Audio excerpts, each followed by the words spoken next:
Hi, everyone, and welcome back to the All About Movement podcast. I'm Scott Davies. I'm here with Michelle Turner. Now, Michelle's done a brilliant presentation recently looking at gravitational primitive reflexes. That was at Prague University, wasn't it, back end of last year? Actually, it was Charles Um, University in Prague. Okay, and then you followed that up doing a podcast introducing that. And as I was just saying offline to Michelle, I was listening to that and coming up with questions for myself that I think is important. Having conversations with other families and other parents who are asking me similar questions, and then linking so much of that back to this Michelle's book. This is my sort of like well-worn copy of Michelle's book right there. You can't get to Mars without me. So both of these are going to be important reference points for throughout today's show, really. And I'm going to try and do my for the British audience. I'm going to try and do my best Michael Parkinson and interview Michelle a little bit on these two, the presentation and the book. And Michelle then I would will. prefer it if you could do a Graham Norton. Okay, great. No, Whoa! um, I don't know if I could pull off an Irish accent for that long, or He's certainly fun. not do it justice. Whatever accent I put on, I sound like a monotone Northern Englishman. I just don't think I get away with it. I was reading stories with Joss at bed, and he's like, "Stop it, just read it normally. Stop doing voices." I'm like, "Okay." But the book, I think, if you've not checked that out, Michelle's books are obviously available. And then if you've not heard the podcast already, Michelle going into greater detail about the gravitational primitive reflexes. You can check them out as well. And then the presentation's also available. Well, I watched it on YouTube. I wasn't lucky enough to be in Prague, but what was the conference again, Michelle? Movement conference. I've presented in that conference at Oxford, Harvard School of Medicine, and now at Charles University. And then 26 it'll be Cambridge. Okay, So meant to be at we'll talk Cambridge. about possibly those dates and then bopping in and doing you and I working together in Scotland or up north. And but that's in 26. And yeah, really the movement conference is all about movement. It's about all different modalities can come together or thoughts and from movement injuries to progressive movements. And it's a nice little conference because it's not about that you have to be within like a physicist. You can be a neurological or movement or whatever, and we all just sort of come together with our all different concepts. Different thoughts. Brilliant.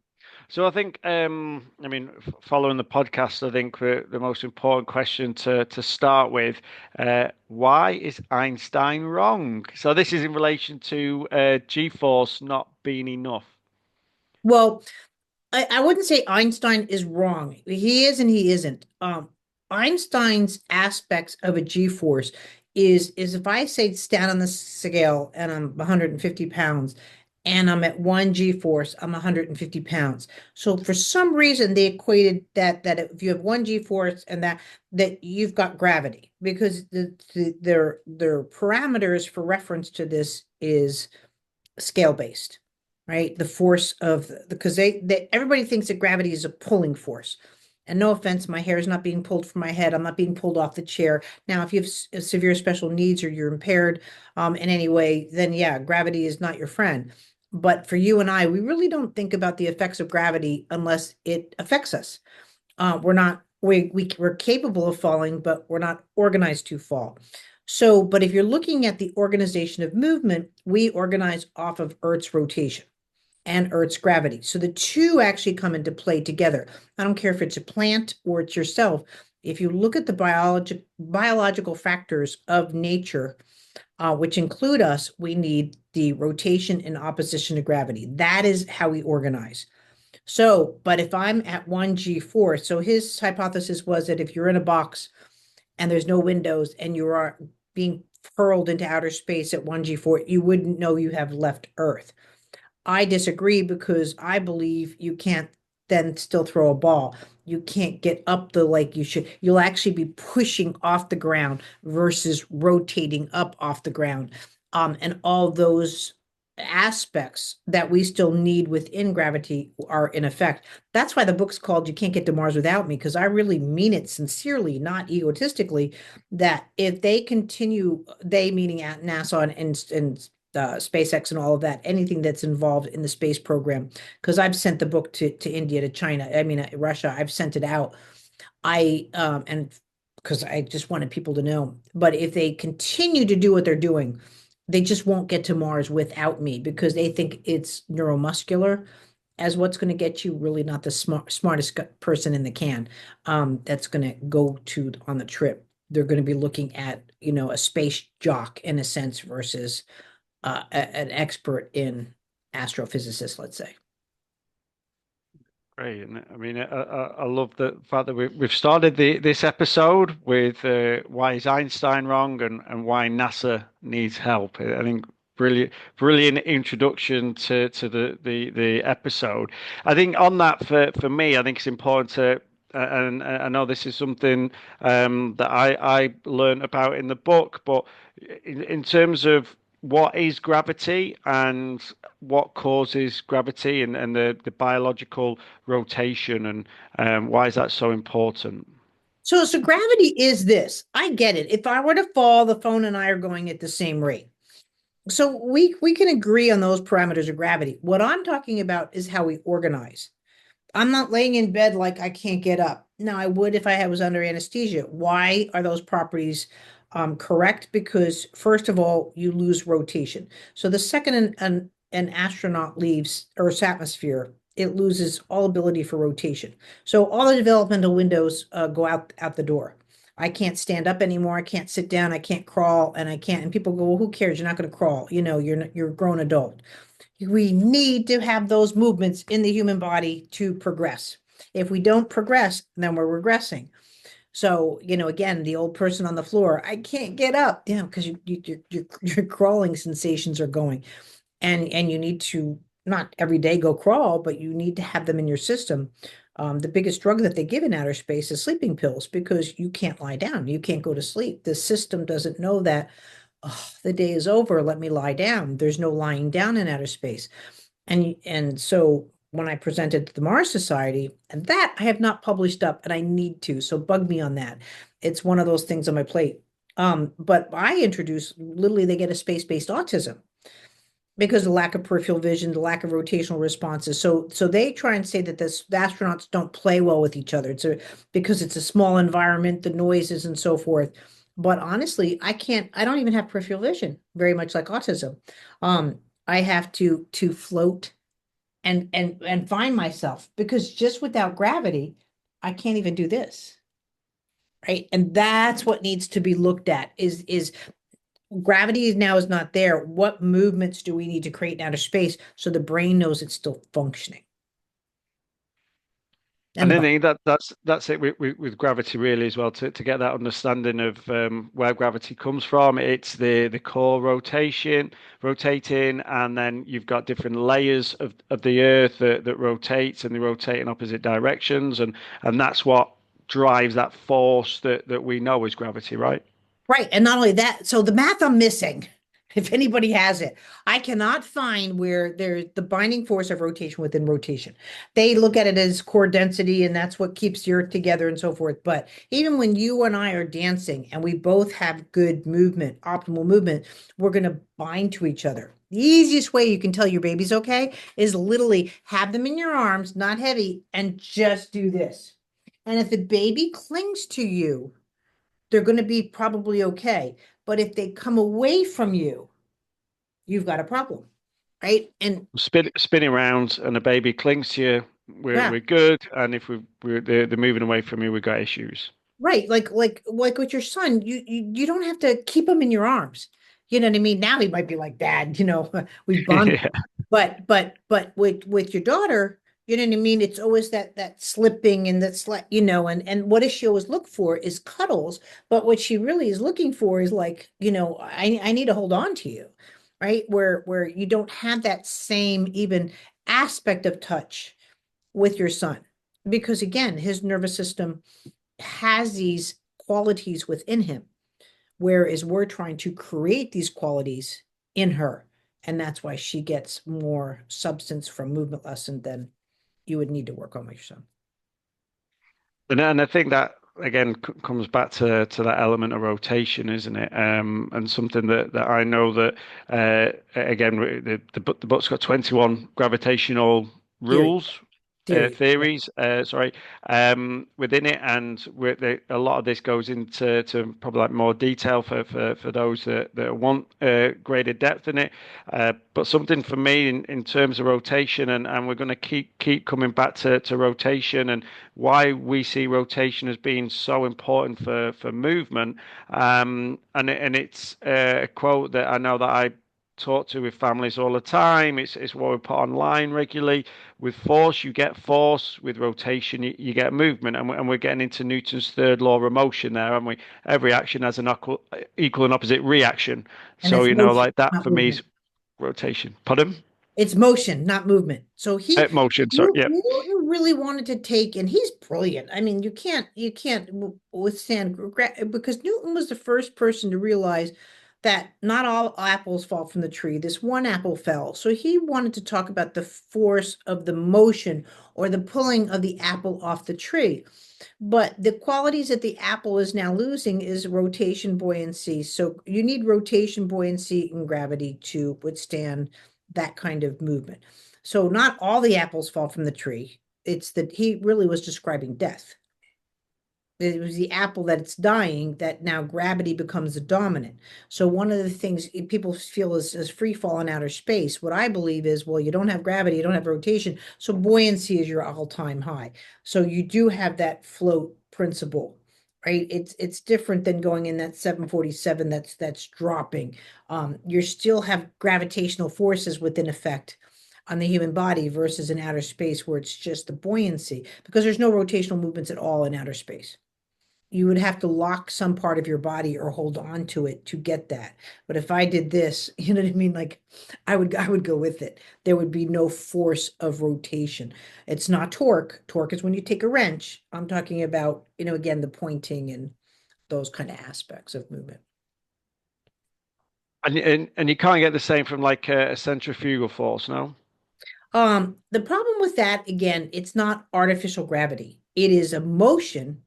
And so they believe, like, so again, they're talking about our hair and our blood pooling, right? When we're in outer space, right? So they're thinking that if they spin the space station, that all this is going to come down. You might have that motion, but we organize in opposition to gravity. We don't organize from a pull.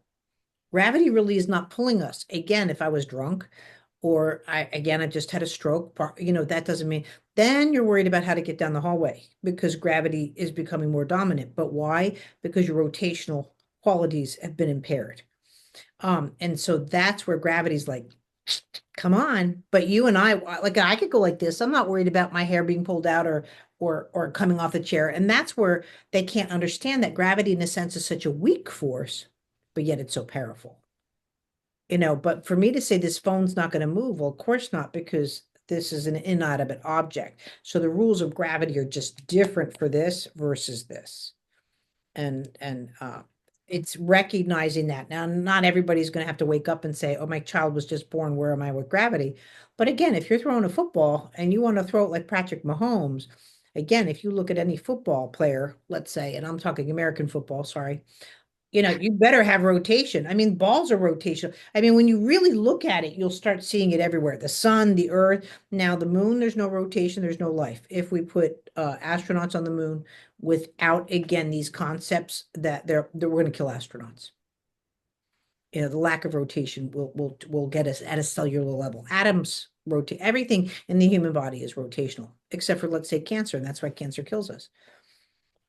And I think we can sort of like come back into the gravitational primitive reflexes and in terms of for astronauts being or the lack of gravity, does that then require astronauts to almost go through the different stages of the reflexes, or is that something that impacts them when they're in space? Well, yeah, because actually one of the reasons why I had the aha, because a lot of people do primitive reflexes, and I'm like, well, you can't until you identify where they are within space with gravity, because there's gravity.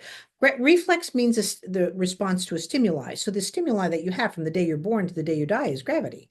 And so actually it was pretty cool at the presentation when I did the whole presentation. Actually, someone come up to me and go, gravity, like what, like the missing link.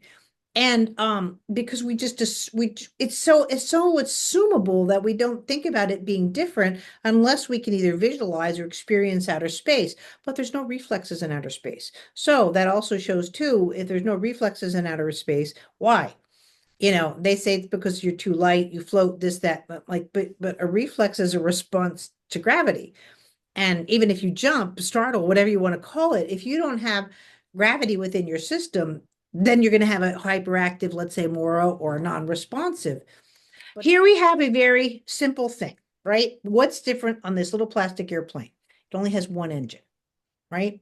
And this is something I'm going to be teaching in the brain injury class, right? So here now, if I let go of the tail, what happens, right? Yeah. Gravity is such a kicker with this guy, right? We need this symmetry for planes to fly. Otherwise, gravity wins, right? Hmm. So when you're going into outer space, right, there's no more sensation of that. So you're really actually going to see, if my theories are correct, the Chinese astronaut program is going to fail way worse than the Americans. They're showing off all the time. Like during the Olympics, they were doing weightlifting with two astronauts on them, and they were just showing this, but they were doing too much non-functional neurological work and stuff that they're going to come back. Their brains and bodies are going to be so confused because they're showing, I shouldn't say they're showing off, but they're doing way much implementation of non-gravitational aspects. No matter how strong or weak I am, this phone has a constant weight. So it's the same thing as that plane, right? I should show now baby will have this kind of response. Now you and I can do this. We can have an isolated response. You won't see that with infants. So when astronauts come back, not only do they have a non-isolated response, but they're, all of that is that counter response is off because gravity to them now is gonna, that's why they come out in bean bags. They're like this. Ah. Colonel Chris Hatfield, he's a Canadian astronaut, really made an interesting statement, and it's in the book. He's like, I didn't realize that you needed gravity for your tongue, and so I'm like, it's like, but I've been dying. I've actually tried to reach out to him and Scott Spinrazi, like a couple of these guys, Spinrazi, I want to talk to because he's been to Everest, he's been down, so he's played with a lot of big Earth gravitational changes as well as gone to space and just to get an interview with them, but that they're kind of hard to talk to, and they don't look at the movement. Everything is about muscles and responses to that. Do you feel like this is similar then in to say other modalities that look at develop that perhaps look to try and develop movement but don't incorporate rotation at its core? I can't see that anybody incorporates rotation to the core, but the biggest and so all other modalities, I don't care if it's you're a footballer. I just posted this great soccer camp for kids. And like there's no rotation, there's no midline crossing. They don't know what midline is, midline crossing. So I actually just did a live on this today because they're all doing this and they're footballers and they're just doing, and those kind of moves and they're kicking a ball. I'm like, guys, it's what happened to the rotational midline crossings? What happened to, I should be able. So all these kids, it doesn't matter how hard they're working, they're going to max out. The way anybody maxes out in their professional or amateur career is these principles. It's just that simple. You can't get out of bed out of surgery, it'll go back to the rotation.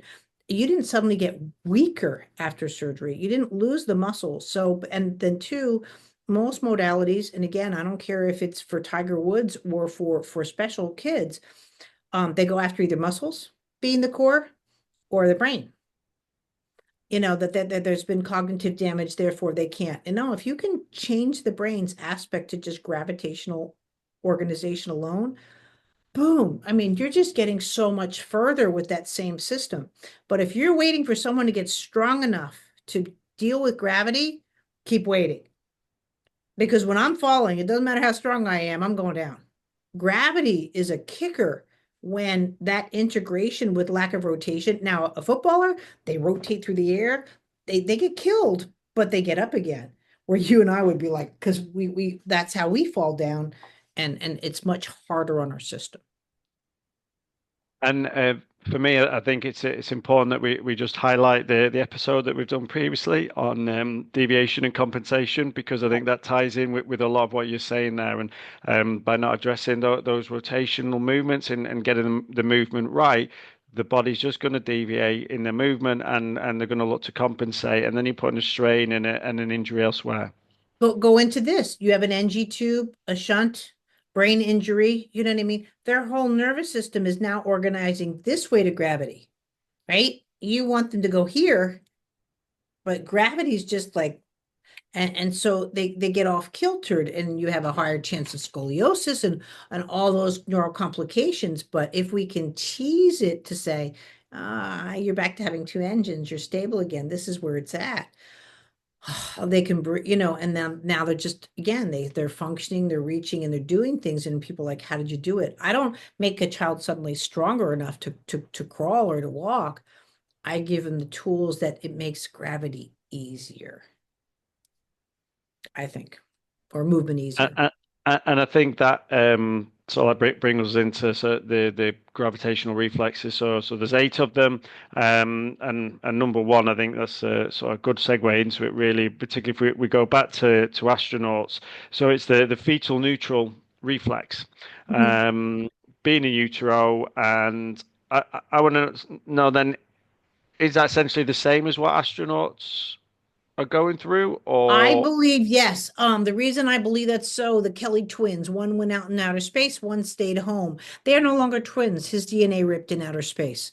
And they can't explain why. And I really believe because neurologically he went back into again, there's no gravity, so he's expanding in all directions. And their bodies grow in outer space. Yes, it's because of lack of gravity, but they don't realize the neurological implication. And his brain went to work and was really creating a new body, just like in a fetus. likewise, then, premature baby. So something close to my heart, obviously, with a 25 weeker, currently having a bath upstairs. Is will that then be because you're missing a lot of that time in the fetal neutral reflex? Well, Are they then? Is that going to account for some of their issues with their movement? I just put together a huge book on neuromuscular child assessment. And the one thing I didn't have it covered in yet, and I'm just about there with the parameters. So, yes, first of all, you have a system that's supposed to still be expanding in all directions. So the brain needs to grow in all these. It's one of the reasons why a lot of these munchkins get the HIE, the brain bleeds, is it's just the force of gravity crushing their skulls. They aren't prepared. Why aren't they prepared? For a micro preemie, their skin hasn't grown enough.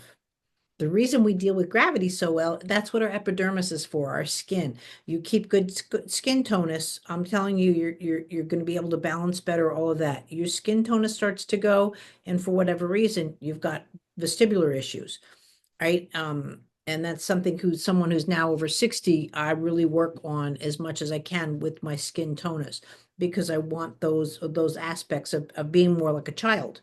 And a child doesn't have saggy skin. However, what happened? What did you say in the NICU? They look like little plucked chickens, right?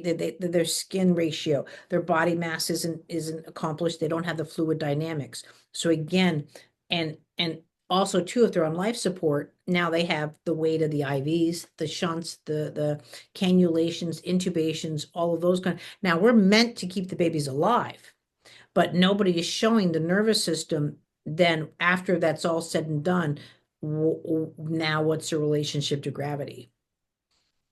Because if you're first born, like like with your daughter, I still remember she had a GJ tube. So what that means, guys, it goes through the stomach and connects down actually to it's the intestinal system. It bypasses the digestion of the stomach.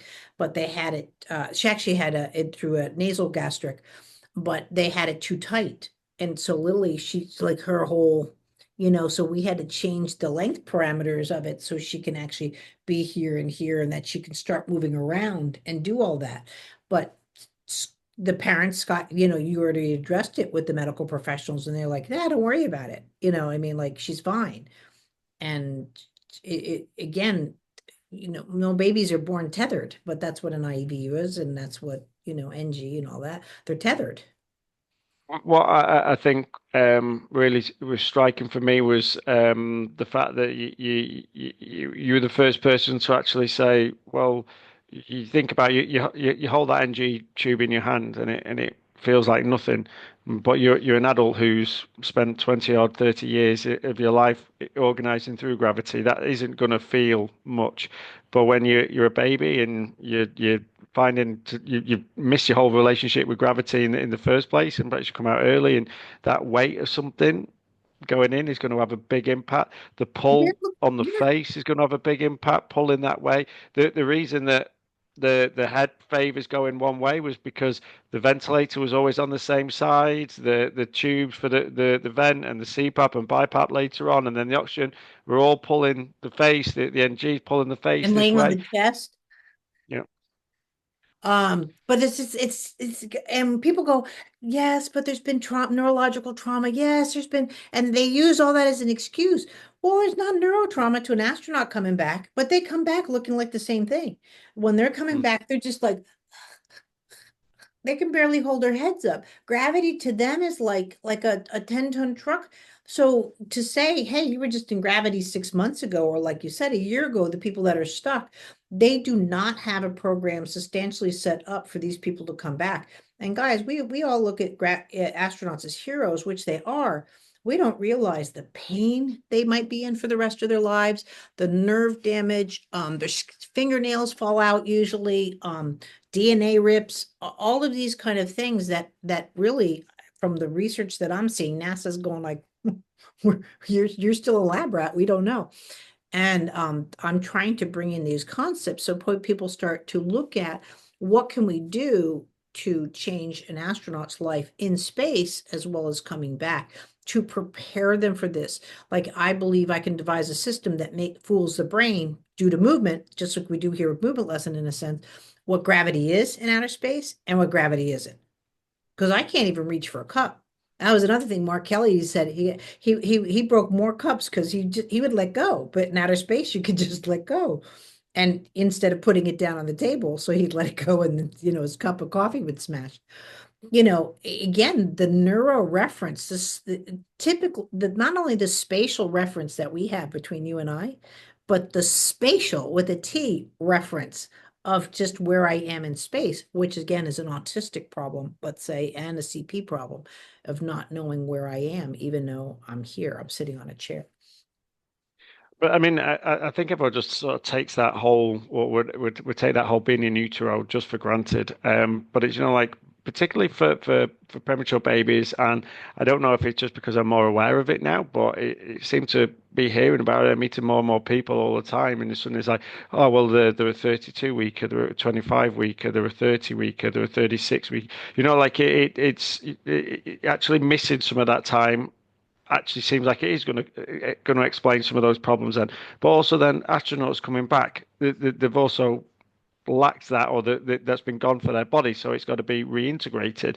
I wonder then, it does this then sort of like, me and you have both had conversations previously about how great hydro is, and I love doing like movement lesson aqua with my daughter as much as possible, and I promote that with as many families as possible. Get in the water and do some movement lesson in the water with your child. And I know a lot of families that really like it and send me videos and see clips of them away doing it and stuff. Is that something that you think is actually going to help replace the missing some of that fetal neutral reflex time? Well, yes and no. So the pool is a great place to bring through symmetry, asymmetry, and movement. The pool does not offer rotation. So NASA is actually ruining astronauts before they even leave space. I mean, even leave this earth because they're giving them way too much pool time. But they want to give them the moon experience. That's not what I'm looking for hydro. I don't want you just in this float, right? I want you in this float, but now again, in a pool, when you minimize gravity in that sense, I increase that buoyancy. Now a child can do reach for a ball and do those things. So it's a great place to have that where I have the ability. Whereas again, if I'm out of the pool and it's too hard on me because gravity's too hard, to get that same function of grabbing the ball. I don't mean to be disparaging, guys. I'm just visualizing to get the ball. And now when they go like, and so when their brain says, hey, but I could get the ball this way, why don't I do that now, even though I'm out of gravity? And that's where you see the cognitive gains that come with this work. And because they had that like, oh, I just did it over here and I just did it over here. I always go back to like Harry Potter and the Patronus, you know what I mean? It's like once you know you can do it, it's there. But to say I can kick a ball with the right foot and now I'm going to do it with the left foot with the same ability without what's missing is with all babies is and even the astronaut, it's the evaluation for movement process. Just because I have strong muscles doesn't mean that I have strong functions. CP, you have a really strong, you almost have a muscular skeletal system versus a fibrous bone skeletal system. We're not meant to have a muscle-based skeletal system. We're meant to have skeletal system with the bones. The bones really become absolute in outer space, and so that needs to be brought back. They're all about more muscle, more mass, more muscle. And I really would rather have the smartest guy up there than necessarily the fittest guy. There's got to be some balance. I get that, but and that's why when they go to Mars, they're expecting because they've had muscle atrophy. Don't worry about it. But the biggest complication they're going to see in Mars is a equator spin is 541 miles an hour versus ours is 1,037 miles an hour. So like right now, I'm spinning about 900 miles an hour. But what also too, our atmospheric pressure here is about 14.7 psi, whereas in Mars it's 0.098. So you're going to have this much tighter, it's a smaller planet, a tighter but less rotation, you know what I mean, but also less atmospheric pressure. So I'm going to say out right now is when an astronaut gets into Mars, they're literally going to be like, they're almost going to be like that top heavy kind of thing. Whereas the moon, they were kind of bouncy because they didn't have to worry Hmm. about the rotation part. So they could just play with the gravity part. And that then, for me, I suppose, is then going to impact breathing as well. Oh yeah. Well, first of all, our breath is really imposed in outer space because if they didn't have the fans going, they would die of carbon monoxide. Even just us breathing, it leaves us, right? And also, guess what? The particles settle, so I'm not breathing in particles. So you breathe in a lot of moon dust and all that because the particles are just here. They're not falling down. And then if I breathe in the space station, it just my breath stays here. So they actually have to have fans on all the time to move the carbon monoxide away from you because otherwise you would die from that. So trust me, I've studied movement. I really get this stuff, and it's exciting to me to even be asked these questions. And so, you know what I mean? Like again, these things that we take for granted, but the true active breathing, close your mouth and just breathe. And you will feel just slightly the soft tissue in your mouth. And if you don't, you need to get a lesson. But that's your draw into the diaphragm. That's what regulates it. So if you're a mouth breather, you're not going to get that same vacuum as you would, right? And that's what you need to have as a good relationship. That's not in outer space And I because think you that's such an important thing to sort of like draw on there as well. It is the fact that we just take breathing for granted. And breathing is so important for movement. And you think about a proper breath that opens up the chest, opens up the spine, opens up the hips. If you're lacking that and you're a shallow breathing and you're not properly using the diaphragm, or the diaphragm's not coordinated with the chest cavity, and then all of a sudden you're looking at how buoyancy is affected, and buoyancy being important to regulate movement in response to gravity as well. It has a massive impact on your ability to move, and we see that with kids as well who come in, and if they've been ventilated, you really see that in the chest and their inability to move because the chest is so tight and so heavy. But it's the same as a 30 or 40-year-old, maybe not to the same effect, but they're never going to be able to achieve the higher levels of skill acquisition if they've not got the breathing correct. Well, not only that, but when you get into people again our age, it's why they can't run companies. If you look at the amount of root canals, dentures, and so forth, if your body switches over to I need to catch my breath, your level of multitasking of doing things goes down because the brain's going to want to protect the breath. It's not going to, I don't care what your accounts receivables are doing today. I've got to breathe, and those really become, when that becomes chronic, it's usually when people have to step down from companies. They don't have that organization anymore for that because they have to manage their respiratory.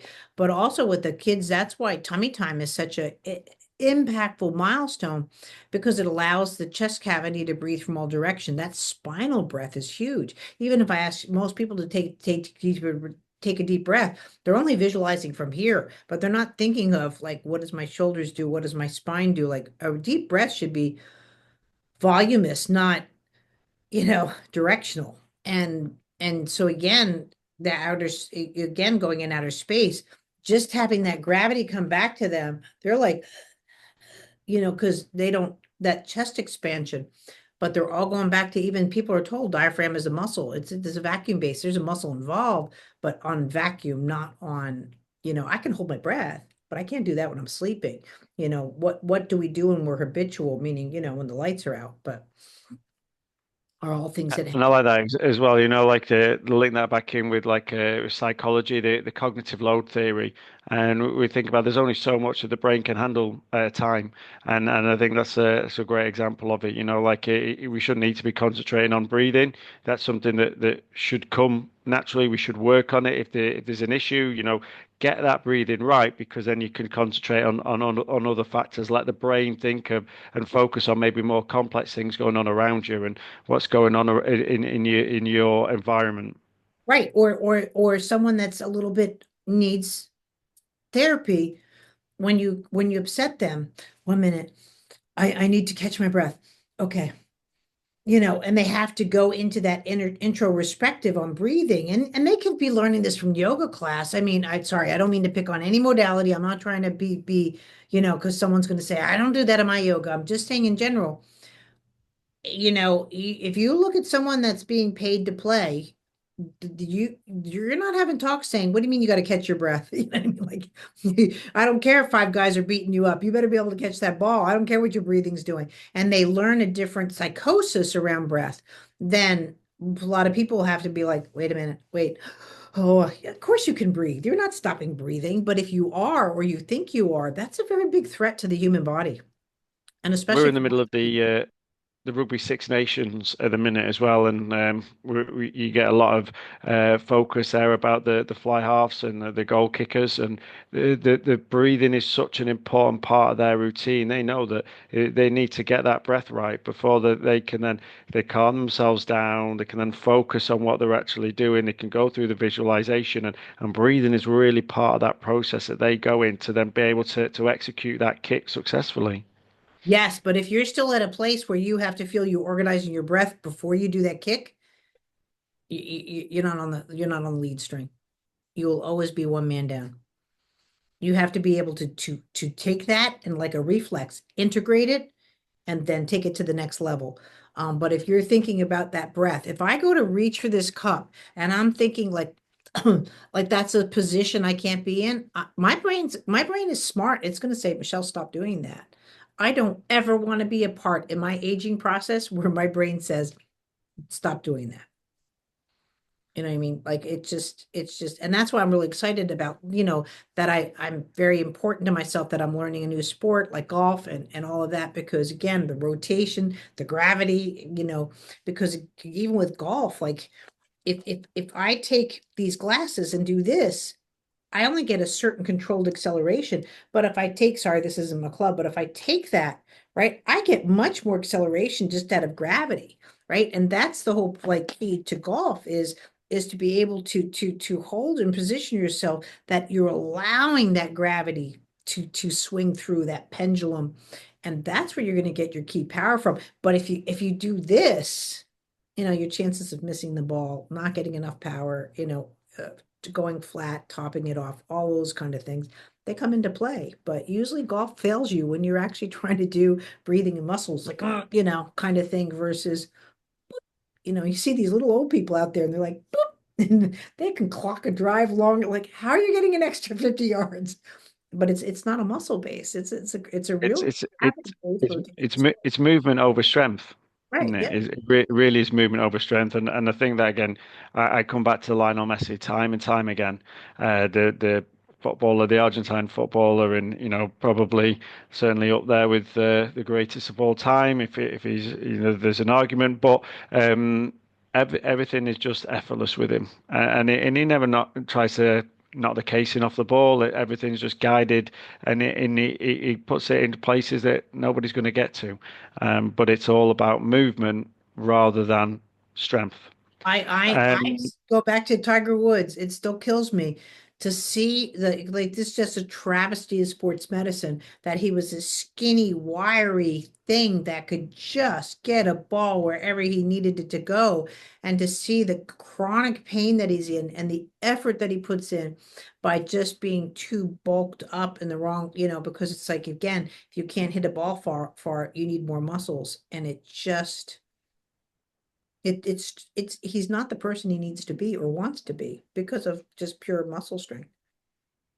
So yeah, and I think that's something that society is a ruin. I know we keep touching on this throughout it's like a running theme throughout all about movement podcasts. yep. It's all about movement for a reason. It's not strength. It's all about movement. Moving on to reflex number three, and you're talking about the absolute horizon now. I know that families have sort of asked me this. So, what do you mean by the absolute horizon, and what should we see as a response? Really, the easiest way to tell if your baby is good to go. So our first big thing is the breath. Is that first breath? It only happens. You don't breathe in the womb. I mean, you're getting that full, but it's the foam in the breath and the push of gravity. So that's why that first breath should be a wah.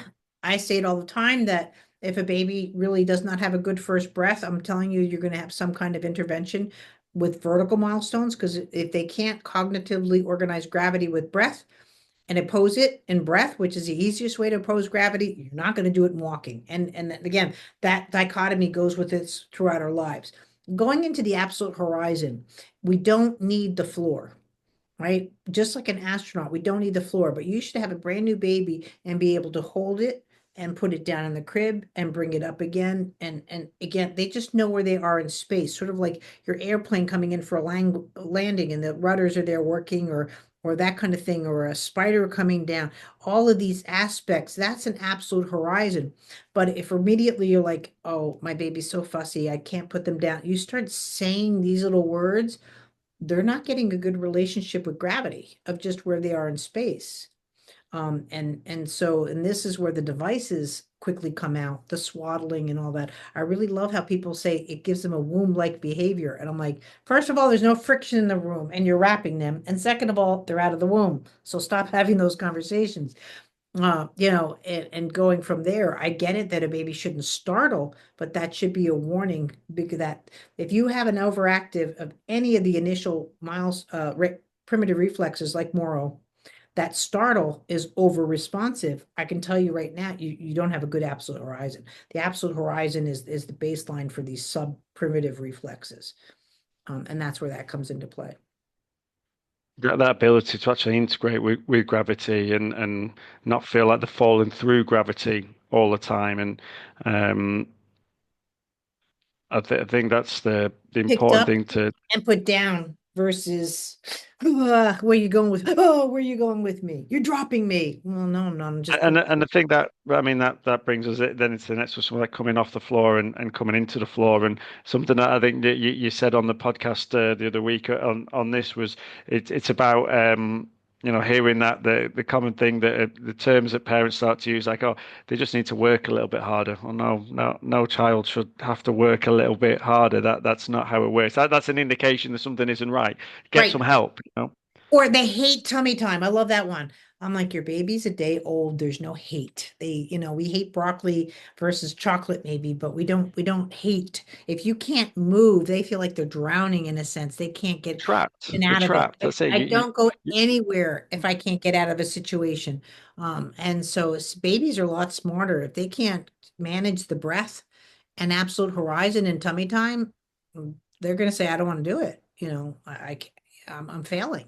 Their systems know that they're failing. They don't have a cognitive baseline. They have a movement baseline. We need to be able to pay attention to that.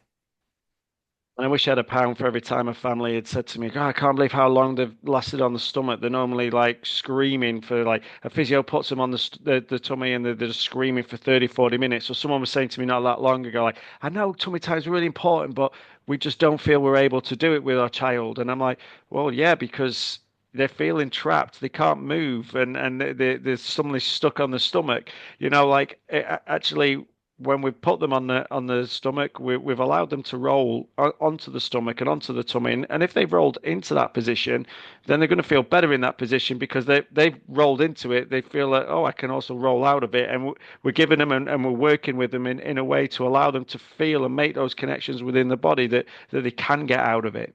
But also their absolute horizons coming into play. So it doesn't matter. We physically say they're on their tummy or prone supine or whichever is your language. But to their system, it's like, this is the same. This is the same. I can still breathe. I can still function. My eyes still work. We're good.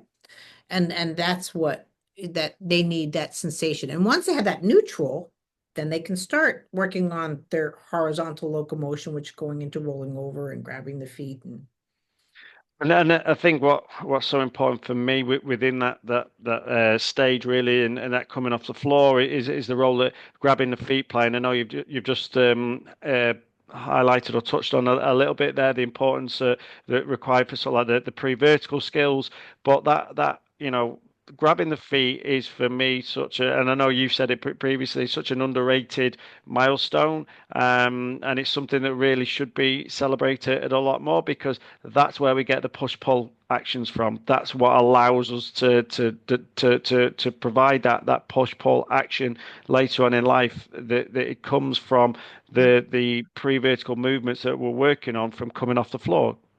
not only that, but with coming off the floor, then they're at a position where it's like, oh, you mean I can leave this place? Okay, cool.